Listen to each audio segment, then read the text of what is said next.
Best food ની સાથે એન્ટ્રીમાં જ સરસ મજાનો આવો સેલ્ફી પોઈન્ટ મળી રહે અને અહીંયા તમે પગ મૂકશો ને એટલે શાંતિનો અનુભવ થશે અને આપણે ગામડામાં ગયા હોય ને એવી ફિલિંગ જો તમારે સુરેન્દ્રનગરમાં જોતી હોય તો ચાલો મારી સાથે. હા, હવે મને ગામડું યાદ આવે છે. અહીંનું ફૂડ બહુ મસ્ત છે. જમવા એકવાર બધાને જરૂર આવવું જોઈએ. એકદમ નેચરલ અને ટેસ્ટમાં બહુ મસ્ત. નહીં સ્પાઈસી નહીં મોરું, એકદમ મસ્ત. તો રજવાડી ગાર્ડન રેસ્ટોરન્ટના ઓનર ભરતભાઈ અને અનિલભાઈ આપણી સાથે છે. તો ભરતભાઈ, આપણા ફોલોવર્સને પહેલા તો એ જણાવવાનું કે આખું ગામડા દેશી સ્ટાઇલ કાઠિયાવાડી આપણી હોટલ છે. કાઠિયાવાડી મેનુ તો એક નંબર છે જ તે, પરંતુ તમે પંજાબી, સિઝલર, સાઉથ ઇન્ડિયન ને બધું રાખો છો, તો તે બધામાં પણ તમે ઓથેન્ટિક ટેસ્ટ આપી શકશો? હાજી સાહેબ, આપણે જે આ આખી આપણી રેસ્ટોરન્ટ છે એ એક ગામડું યાદ આવે છે. ગામડા ઉપર કાઠિયાવાડી બેઝ ઉપર છે.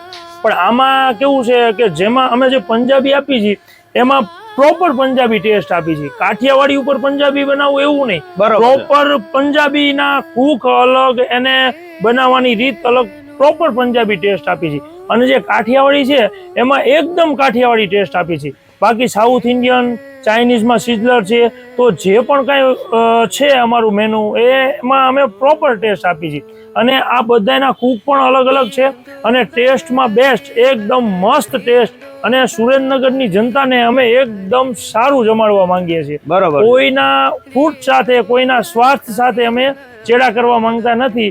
એટલે સુરેન્દ્રનગરની જનતાને સારું જમાડવા માંગીએ છીએ અને અમે ઈચ્છીએ છીએ કે સુરેન્દ્રનગરના લોકો એકવાર અમારી આ રજવાડી ગાર્ડન રેસ્ટોરન્ટની મુલાકાત લે અને અમે બધાયના હૃદયમાં અમારું એક આગવું સ્થાન ઊભું કરવા માંગીએ છીએ. સરસ. તો સર, ટાઈમિંગ શું છે આપણી હોટલનો? ટાઈમિંગમાં સાહેબ અમારે સવારે ગુજરાતી જે થાળી છે, ગુજરાતી થાળી સવારે 10:30 થી 3 વાગ્યા સુધી ચલાવીએ છીએ. અને સાંજે 6:30 થી 11 વાગ્યા સુધી આપણે આલાગઢ મેનુ પ્રમાણે જમાડીએ છીએ. બરોબર છે. અને કોઈ પણ સેલિબ્રેશન કરવું હોય, જો તમે મારી પાછળ જોઈ શકશો, બર્થડે સેલિબ્રેશન માટે એક અલગ આખું ગામડા હટ ટાઈપ આખું બનાવેલું છે. તમે ગ્રુપમાં આવવાના હોય, કોઈ પણ સેલિબ્રેશન કરવું હોય અને તમારા કોઈ પણ મેમરેબલ ડે ને એકદમ યાદગાર બનાવવો હોય તો રજવાડી ગાર્ડન રેસ્ટોરન્ટની મુલાકાત જરૂરથી લેશો. વાત કરી દઈએ એડ્રેસની, તો ઉપાસના સર્કલ એટલે કે દૂધની ડેરી વાળું સર્કલ છે, તેનાથી આગળ થોડાક જાશો એટલે હ્યુન્ડાઈના શોરૂમ પહેલા જ તમને આ રજવાડી ગાર્ડન રેસ્ટોરન્ટ જોવા મળી રહેશે. અને કાઠિયાવાડી થાળી જમવા બેઠા છે, એકદમ દેશી સ્ટાઇલમાં. જોઈ લો, ખાટલો આવી ગયો છે, કાઠિયાવાડનો આખો થાળ તૈયાર છે.